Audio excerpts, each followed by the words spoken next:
Hinawakan ni Jaime ang kamay ni Madison para pakalmahin ito. Hindi mo kailangang matakot, lalo na kung alam mong wala ka namang ginagawa. Sabihin mo sa akin kapag binalikan ka na lalaking yun at patuloy na tinatakot. Ipapablatter natin siya at ibabalik natin kung saang bansa siya nararapat. Anas pa niya. Paano nga kung ama siya ni Tyler? Hindi sigurado si Madison kung wala ba talaga siyang ginagawa, lalo na't guilty siya sa pagkakaroon niya ng secret relationship with Tyler. Huwag mo nang isipin yun, let's go. Ihahatid na kita. Tumayo na si Jaime at inalalayan pang tumayo si Madison. Dahil nang hina ang mga tuhod niya, napapatulala na lang si Madison. Ganito na lang ba talaga ang buhay niya? Maraming nagbabanta, maraming gusto siyang mawala, mapait siyang ngumiti. Ano pa nga bang paglalaban niya sa mundong ito? Wala siyang matawag na kakampi. Wala siyang mapagsabihan ng mga problema niya. Wala siyang makasama. Wala man na siyang maiyakan. Ang saklap ng buhay niya. Kahit nasa yun na lahat, ang hirap pa ring sumaya. Tulalang naglalakad si Madison habang nakaalalay sa kanya si Jaime. Hawak-hawak ni Jaime ang bewang ni Madison para alalayan siya. Papunta na silang parking lot nang mapahinto sa paglalakad si Madison dahil may mga matatalim na matang nakatingin sa kanya. Nagsalubong ang mga mata nila ni Tyler. Kunot nung nakatingin si Tyler sa mga kamay ni Jaime na nakahawak sa bewang ni Madison. Kita pa ni Madison ang pag-ikting ng panga ni Tyler pero hindi lumapit si Tyler sa kanya. Lalo na't nasa public silang dalawa. Let's go. Pag-aaya ni Jaime at sumama naman si Madison. Naikukuyom na lang ni Tyler ang mga kamao niya habang nakasunod ang mga tingin niya kay Madison at Tyler. Gusto nang alisin ni Tyler ang kamay ni Jaime na nasa bewang ni Madison pero hindi niya magawa dahil baka gagawa lang siya ng eksena. Tumalikod na lang siya at umalis na. Minsan pang napatingin si Ariely kina Madison pero napailing na lang siya. Gera to. Aniya pa bago sumunod kay Tyler. Tahimik lang naman si Madison nang makasakay siya sa kotse ni Jaime. Hindi maalis sa isipan niya ang sinabi ng matandang lalaki sa kanya kanina. Wala naman siyang ginagawa pero bakit nito nagawang pagbantaan ng buhay ni Madison? He want to get rid of her? Palagi na lang bang may pagbabanta sa buhay niya? Don't think too much, Madison. Usal ni Jaime habang nagdadrive siya pero hindi siya inimikan ni Madison. Kung ama nga ni Tyler ang nakausap niya kanina, mayamang pamilya ang babanggain ni Madison at hindi niya kaya, ang mga ito lalo na at kayang-kaya nilang patayin si Madison nang walang nakakaalam. Isinandal ni Madison ang likod niya sa upuan at nagpakawala ng malalim na buntong hininga. Wala na ba siyang karapatang sumaya? Wala namang special na namamagitan sa kanilang dalawa ni Tyler. Humingi lang ng tulong si Madison at maghihiwalay din naman sila kapag natapos ng lahat ng gustong malaman ni Madison. Saan kita ihahatid? Tanong ni Jaime. Bumalik naman sa wisyo si Madison. Hindi nga pala siya pwedeng ihatid ni Jaime dahil nakikitara lang siya sa bahay ni Tyler. Nagpahatid na lang siya sa malapit na hotel sa bahay ni Tyler para magtataksi na lang siya pauwi. Tumango naman si Jaime at nagpatuloy sa pagmamaneho niya hanggang sa makarating sila sa hotel na sinabi ni Madison. Tiningnan pa ni Jaime ang hotel bago niya binuksan ang pintuan ni Madison. You're staying here? Tanong ni Jaime. Salamat sa paghatid, mag-iingat ka pa uwi. Hindi sinagot ni Madison ang tanong ni Jaime dahil walang nakakaalam na relasyon niya kay Tyler. Napatango naman si Jaime. Magpahinga ka na, susunduin kita mamaya. Hindi na, mabilis na pagtanggi ni Madison. May driver naman ako at siya nang maghahatid sa akin mamaya para hindi na rin kita maabala. Salamat ulit. Ngumiti na lang si Jaime, saka siya sumakay sa sasakyan niya. Hindi umalis si Madison sa pwesto niya hanggang sa mawala sa paningin niya ang sasakyan ni Jaime. Nang hindi niya na makita ang sasakyan ay saka naman siya pumara ng taxi at nagpahatid sa bahay ni Tyler. Pakiramdam niya ay pagod na pagod siya. Kahit na wala naman siyang ginawa ngayong araw, pabagsak siyang naupo sa sofa. Hanggang ngayon ay nagpapaulit-ulit pa rin sa tenga niya ang mga sinabi na lalaking nakausap niya sa coffee shop. Paano ba niya yun makakalimutan? Buti sana kung simpleng usap lang ang nangyari. Pero hindi May pagbabanta sa tinig na lalaki sa kanya. Paano nga kaya kung patayin siya nito? Lalo na't kayang-kaya nilang manipulahin ang media. Muling bumuntong hininga si Madison. Sa kanya ipinikit ang mga mata niya. Kailan naman darating ang araw para sa kanya? Kailan na ayon ang panahon para sa kanya? Nagulat na lang si Madison nang may biglang humila sa kanya at binuhat na parang isang sako. Ano bang ginagawa mo? Tanong niya dito. Alam niya si Tyler ang may buhat-buhat sa kanya dahil bahay niya to. Hindi sumagot si Tyler at dire-diretso lang ang paglakad niya hanggang sa makaakyat sila. Ibaba mo nga ako, kaya ko naman maglakad. Kung gusto mo akong kausapin, sabihin mo sa akin ng maayos. Tyler, put me down! Sigaw niya. Pero kahit na masira pang boses mo kakasigaw, hindi kanya pakikinggan. Nang makarating silang dalawa sa kwarto nila ay binagsak ni Tyler sa kama si Madison at nilak ang pintuan. Mabilis na tumayo si Madison. Ano bang problema? Tanong niya pero matatalim ang mga tingin sa kanya ni Tyler. Bakit mo kasama ang lalaking yun? Blanko niyang tanong. Ang tinig niyang tila ba sa kailaliman pa ng lupa nagmumula. Sino? Nanginginig na tanong ni Madison. Madison, huwag kang tanga. Alam mo kung sinong tinutukoy ko? Galit na sigaw sa kanya ni Tyler. Bakit bigla-bigla na lang siya nagagalit? Wala naman silang ginagawa masama ni Jaime. Magkasama kami kasi nasa iisang project kami. Pinipilit ni Madison na hindi manginig ang boses niya. Huwag mo kong gawing tanga. Wala kayong tiping, Madison. Alam ko lahat ng schedule mo. He is holding you in your waist lately. Shit! Hindi na makatingin si Madison sa mga mata ni Tyler. Dahil tila ba nag-aapoy ang mga yun sa galit. Hindi na yun naisip ni Madison dahil pakiramdam niya ay matutumba siya kanina kung walang nakaalalay sa kanya. Muli na palanok si Madison nang biglang hiklasin ni Tyler ang damit niya na tila ba gigil na gigil ito. Tumambad sa harap ni Tyler ang katawan ni Madison. Hindi makagalaw si Madison sa sobrang takot niya. Oo, hindi pa niya kilala si Tyler pero hindi niya inisip na gagawin ni Tyler sa kanya ito. Gustong umiyak ni Madison pero pinigilan niya mga luha niya. Natatakot na siya kay Tyler pero wala siyang magawa. Biglang hinalikan ni Tyler si Madison na tila ba masusugatan ang labi niya. Bumaba pa ito sa laig ni Madison at hiniklas na rin ni Tyler ang bara niya. Hindi ka pa ba kontento sa akin? Are you not satisfied with my performance in bed? Ano pa bang hinahanap mo? Naghahanap ka ba ng kakamot sa kakatihan mo? Kung gusto mo makipagtalik sa ibang lalaki, wag mo kong idadamay. Gusto mo pa ba akong bigyan ng sakit ha? Galit na galit niyang saad. Hindi makaimik si Madison sa sobrang takot.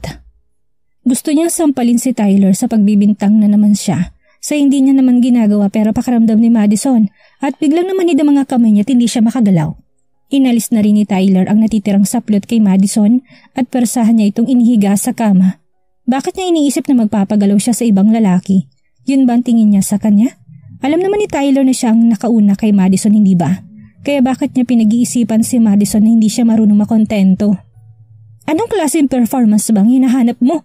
Nanggagalaiti pa rin sa galit si Tyler at nang sa pilitang ipasok ni Tyler, ang sandata niya kay Madison ay doon na tuluyang tumulong mga luha ni Madison. Nanginginig na siya sa takot at nang marinig ni Tyler, ang pagikpi ni Madison ay doon siya natauhan sa ginagawa niya. Mabilis na umalis si Tyler sa ibabaw ni Madison. Shit! Inis niyang mura sa sarili niya. Tinignan niya si Madison na umiiyak na ngayon. Tangina! Malutong niyang mura. Anong ginawa niya? Tahimik na umiiyak si Madison. Mabilis na binalot ni Tyler sa kumot si Madison at nilapitan to. Puta! Aniya pa sa kanya niyakap si Madison na umiiyak pa rin habang yakap-yakap ng kumot na ibinigay ni Tyler sa kanya. I'm sorry. I'm really sorry. I didn't mean to scare you. I'm really sorry, baby. I'm just mad. Hindi ko alam ang ginagawa ko pag nagagalit ako. I'm really sorry. Hinging paumanhin niya habang yakap-yakap niya si Madison. Hindi na tumigil sa pag-iyak si Madison sa sobrang takot niya. Takot na takot siya sa lalaking kumausap sa kanya. Dumagdag pang takot niya kay Tyler. Muntik na siya nitong babuyin. No, ginagawa na niya. Hindi alam ni Tyler kung paano pakakalmahin si Madison. Hindi niya nakontrol ang galit niya dahil sa nakita niya kanina. Ayos lang naman kay Tyler kahit na may kasamang lalaki si Madison. Pero hindi niya lang matanggap na sabay silang naglalakad habang nakapulupot ang kamay ni Jaime kay Madison. I'm sorry, baby. Hindi ko sinasadya.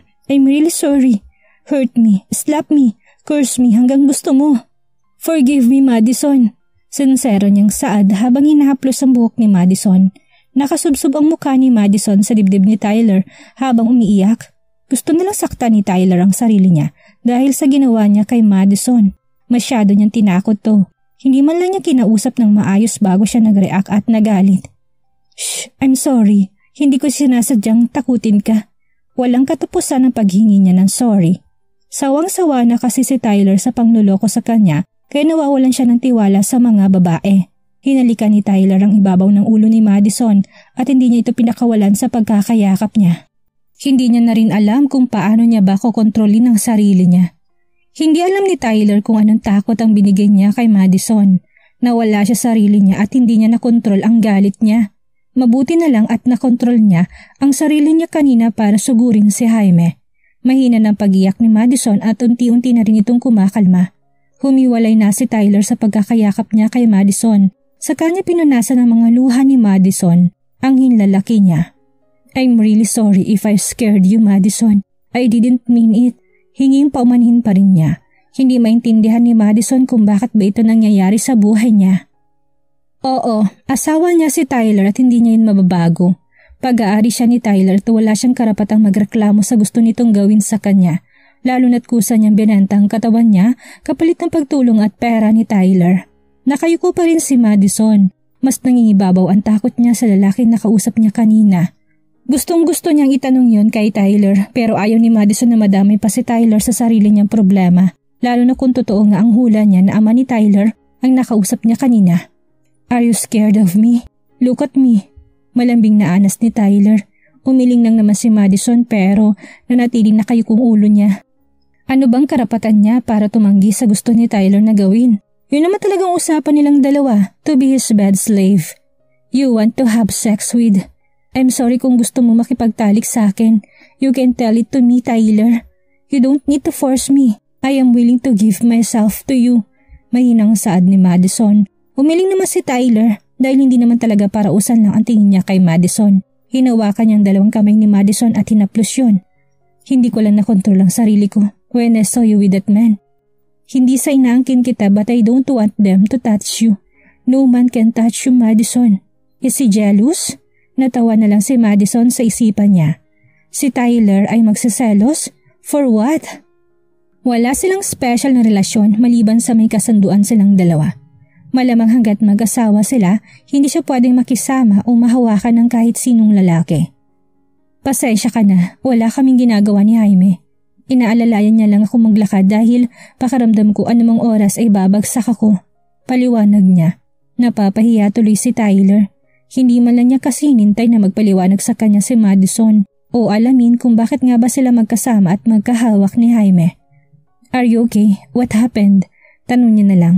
Napatango lang si Madison. Ayaw niya na sabihin pa kay Tyler kung anong nangyari dahil alam niyang aalamin ni Tyler kung sino nakausap niya. Wala lang naman. Bigla na lang kasing nanghina yung mga tuhod ko kanina. Yun lang, I promise. Aniya. Napupuntong hininga naman si Tyler. Minsan pa niyang hinalikan sa noo si Madison at bahagyang binulong ang salitang sorry. I'm really sorry. Pakiramdam ni Tyler kahit na ilang beses siyang humingi ng sorry ay hindi pa rin sapat lalo na't natakot niya si Madison. Kumalma naman si Madison. Siguro nga may kasalanan din siya dahil una pa lang ay binilaan na siya ni Tyler pero hindi niya ito pinakinggan. Wala man lang siyang ginawa kanina para magkalayo sila ni Jaime. Hindi niya na kasi yung naisip dahil masyado na okupado ang isip niya sa lalaking nagbanta ng buhay niya. Naipikit na lang ni Madison ang mga mata niya at pakiramdam niya ay safe na safe siya sa bisig ni Tyler. Ramdam ni Madison ang pagiging sensero ni Tyler sa paghingi niya ng sorry.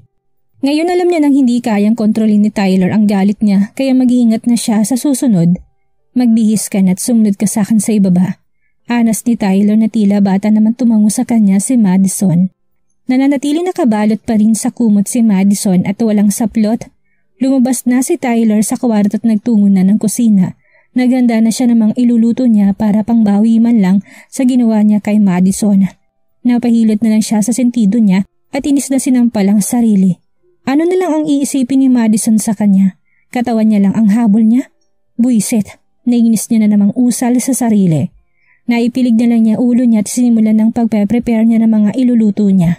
Paano ba siya makakabawi sa ginawa niya kay Madison? Kahit nagawin niya lahat para makabawi, hindi pa rin niya mabuburang ginawa niya. Binabad naman na muna ni Madison ang katawan niya sa malamig na tubig. Nagkaroon din ng lamat ang katawan niya dahil sa pagkiklas ni Tyler sa mga damit niya. Namumulang iba ang bahagi ng katawan niya dahil sa puwersang pagtanggal ng mga saplot niya. Okay naman na si Madison. Ang iniisip niya na ay ang mga sinabi ng lalaki sa kanya kanina. Isang malalim na buntong hininga ang pinakawalan niya. Ano na lang bang gagawin niya sa buhay niya? Ang magtago at mag-ingat na lang ba? Kailan ba siya magiging malaya? Kailan siya hindi mag-aalala na walang mangyayari sa kanya? Kailan magiging payapang buhay niya? Hindi pa siya tapos kay Lizal tapos may dumagdag pa.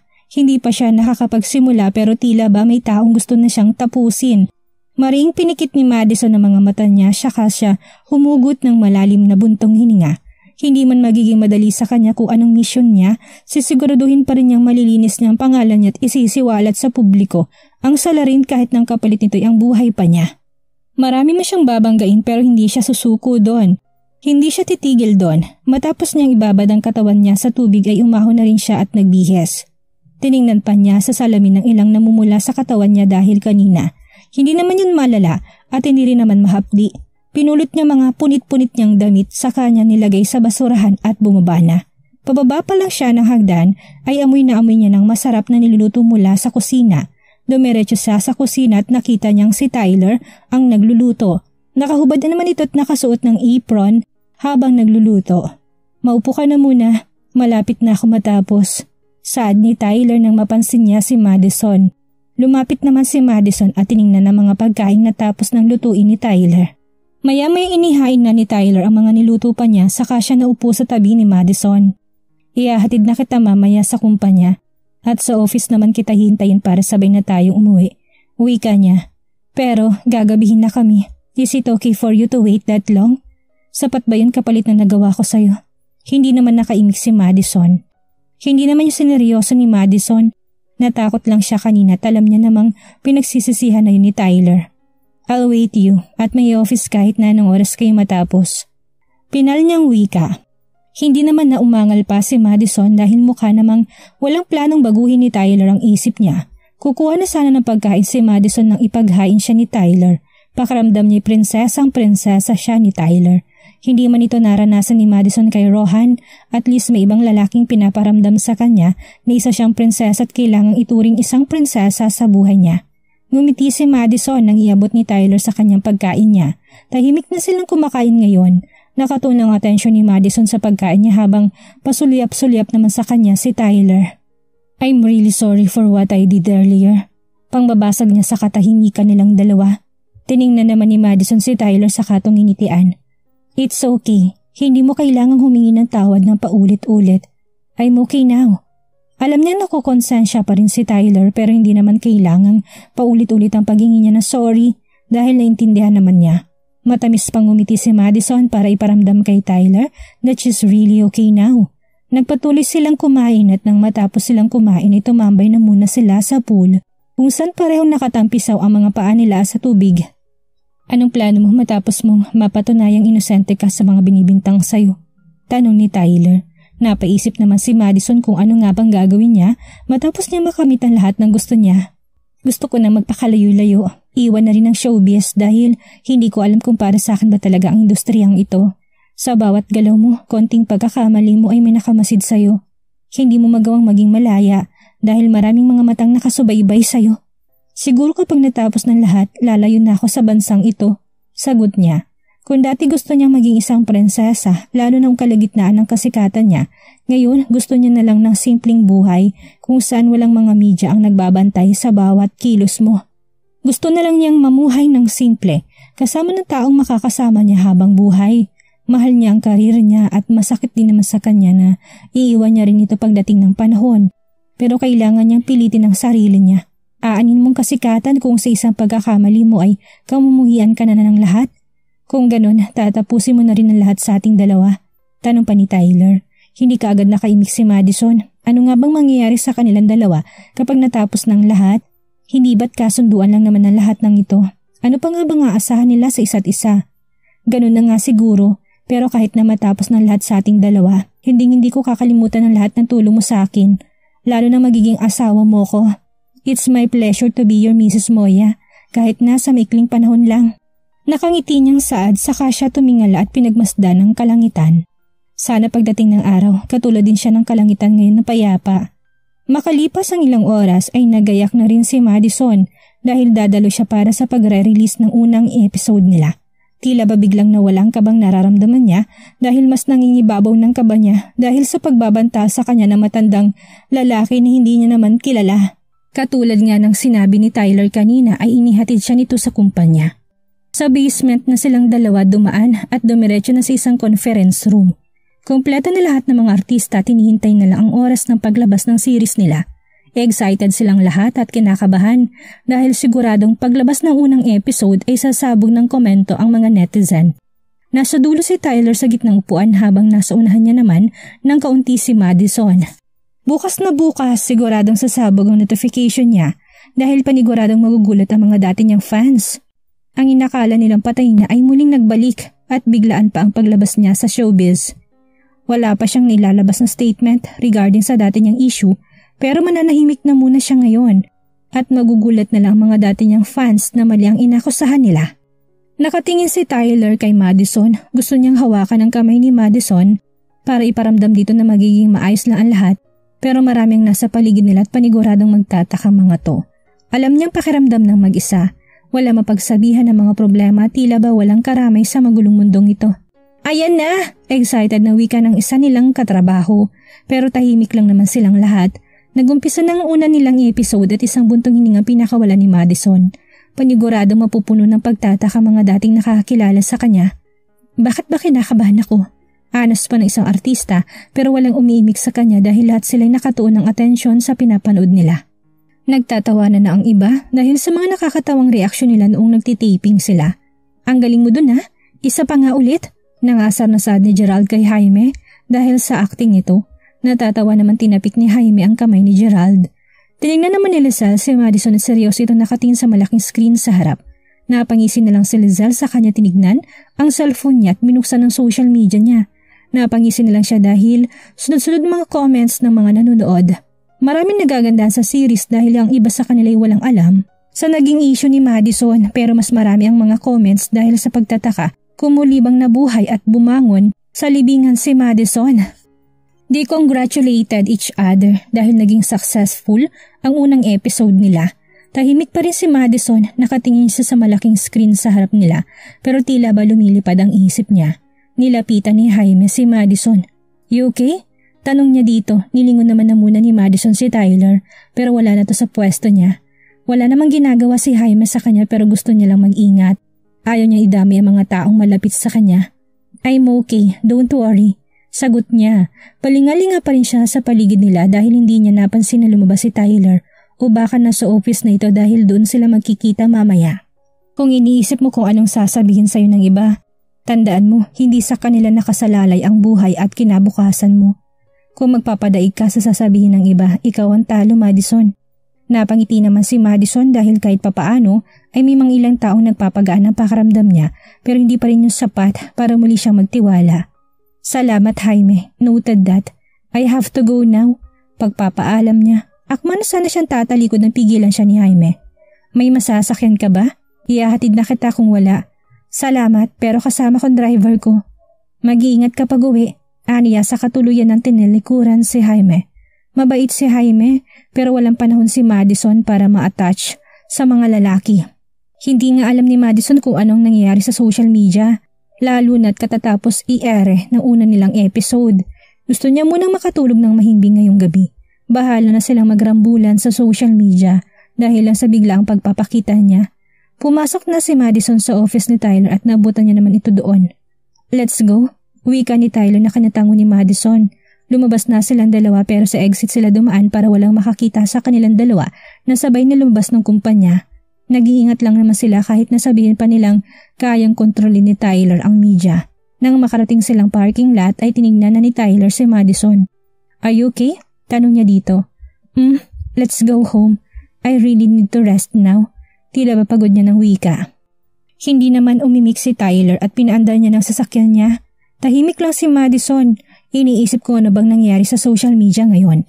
Parang gusto niya nang i-off lahat ng social media niya at lumayo sa kahit anong balita para makapag-focus siya sa taping nila. Muling nilingon ni Tyler si Madison nang bigla itong bumuntong hininga. Ramdam mong bigat na problema ang dala-dala niya. Hindi na lang kinausap ni Tyler hanggang sa makauwi na sila. Nang makarating sila sa bahay ay hindi na hinintay ni Madison na pagbuksan pa siya ni Tyler ng pintuan. Sabay na silang pumasok sa loob hanggang sa kwarto. Dumiretso nang humiga sa kama si Madison habang sa closet naman dumiretso si Tyler para makapagbihes. Hinayaan niya na lang si Madison dahil siguradong pagod na ito sa maghapon. Hanggang ngayon ay napapaisip pa rin si Tyler kung ano bang nangyari para manghina si Madison kanina. Masyadong malalim ang iniisip niya at bakas na bakas yun sa mukha niya. Pansin din ni Tyler na nakatuon man ang paningin ni Madison sa TV pero ang isip niya naglalayag. Kinabukasan, walang kaalam-alam si Madison sa gulong nangyayari sa social media. Pinatay niya ang cellphone niya simula kagabi dahil gusto niya makapagpahinga ng maayos. Tuwang-tuwa naman si Lizelle habang binabasa mga hate comments laban kay Madison. Sinabi ko naman sa'yong wala ng lugar para sa'yo sa industriyang to. Nagtago ka na lang sana forever. Haniya pa habang nakaharap siya sa iPad ni Rohan. Are you not yet satisfied sa mga sinasabi ng mga tao sa kanya? Tanong ni Rohan sa kanya. Kulang pa yan no? At hindi ako titigil hanggat hindi siya umaalis sa industriyang to. Napapailing na lang si Rohan. Hanggang kailan ba magiging kontento si Lizelle kapag ba tuluyan ng mamatay at nawala sa mundo si Madison? Huwag mong sabihin na naawa ka sa kanya. Baka nakakalimutan mong tayong dalawa nagplano para sa pagbagsak niya. At ilang buwan na natin siyang niloloko noon. Pahabol pa ni Lizelle at masasama ang tingin niya kay Rohan. Hindi naman sa ganun. Look at the bad comments about her na halos hilingin nilang sanang ay namatay na lang siya. Nagkaroon pa rin naman kayo ng magandang samahan, Lizelle. Inis na binaba ni Lizelle ang iPad ni Rohan. So, naaawa ka nga. You should be happy dahil kapag nalaman ni Madison ang tungkol sa ginawa nating dalawa, sa tingin mo ba magagawa mo pa rin magsaya at maawa sa kanya? I don't think so. It is her fault din naman dahil alam niya nang galit na sa kanya mga dati niyang fans. Pinili pa niyang bumalik. Kung saan nanatili na lang siya sa pugad na pinagtataguan niya. Eh di hindi ito nangyari. At sana ko rin ang leading lady sa project ni Direk Gary. Inis niyang sigaw kay Rohan. Hindi na lang sumagot si Rohan sa kanya tinalikuran si Lizelle. Kung papatulan pa niya si Lizelle, paniguradong away na naman lang ang mangyayari. Muling tiningnan ni Lizelle ang mga napakaraming bad comments about Madison at muling napangisi. Ikaw ang pumili nito. Kung sana una pa lang hindi mo na tinanggap ang project, baka tahimik pa rin ang buhay mo. Aniya pa at muling in-enjoy ang pagbabasa niya ng mga bad comments kay Madison. Ano nga kaya mangyayari ngayon nagsisimula ng umingay ang pangalan ni Madison? Ano mga negatibong komento kaya ang matatanggap niya? May ipagpatuloy pa kaya niyang tapusin ang proyekto bilang female lead ng serye at pumalit ay si Lizelle? Yan ang ating aalamin sa susunod nating kabanata.